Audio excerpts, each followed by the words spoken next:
your consensus. Are So you still one thing, well, Casper is a family of protocols. It's actually probably 2 protocols, but Casper FFG, Casper, the friendly finality gadget, is the what will be the core of the consensus to start. And this actually, I think, looks a lot like Tendermint BFT in that it does have, it kind of follows these more traditional BFT algorithms. It does have this notion of this kind of like 1/3, 2/3 threshold in there, and does have this notion of slashing, like this, when somebody distinctly breaks the rules, that could cause network faults and punishment for it. And so we have like this accountable safety.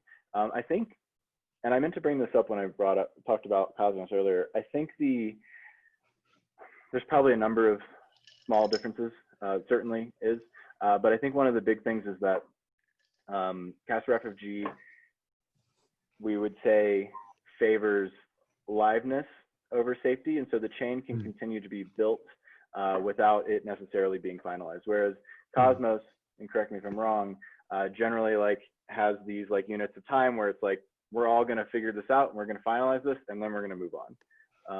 And Sunny, is that a reasonable distinction there? Yep. We don't make progress until we have 2/3 of validators agreeing on a block, and then we start the next one. If ETH 2 consensus is using Casper FFG, what's the fork choice rule? Like, if you're favoring liveness, how does how do the validators decide which fork to go with?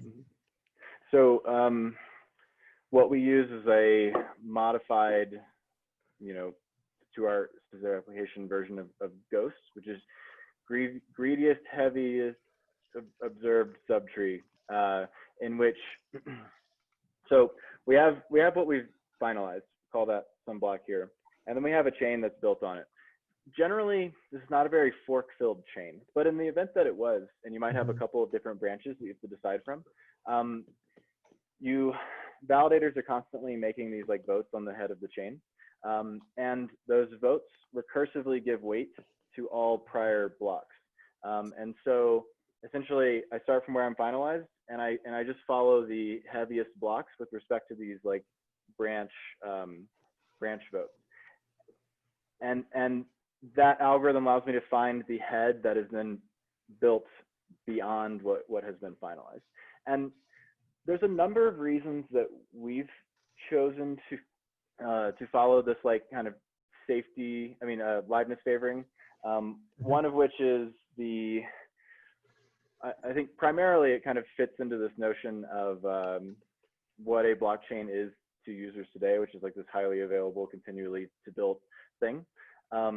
And what you do get is you do get this notion, kind of like in proof of work, in that I can start making claims about what will happen to these blocks, like the likelihood that they will be finalized based upon these votes, kind of like making a claim that a Bitcoin block three blocks deep is probably going to be in there forever, but 6 blocks deep is really going to be in there forever. So I can make these kind of probabilistic claims. Okay, so what happens then? Because you have both liveness and finality for ETH 2, and so let's say Cosmos, like a Cosmos chain or the Cosmos hub connects to ETH 2, right? Because both have finality, and so they could speak to one another. But then suddenly you have a network partition, and then you have 2 chains now, and then meanwhile Cosmos is also talking to you. And so how do you? Yeah, Cosmos. We could. So ETH 2 at that point could take in proofs about Cosmos, right? You could make claims about what Cosmos is making, finalized claims, make claims about what Cosmos has finalized. And so there's potentially like some directional utility that way. But Cosmos, if Cosmos is only looking at finalized ETH2, is going to, it's going to see it as a liveness failure on ETH2 side, which I think is probably a reasonable thing to do.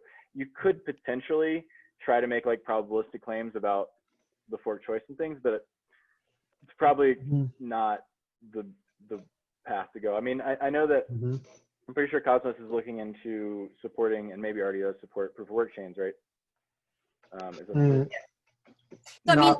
Not at the IBC does not at this time. Okay. IBC right now is focused on finality based things, and then when we do want to talk proof of work stuff, we just use like a 12 blocks deep is good enough.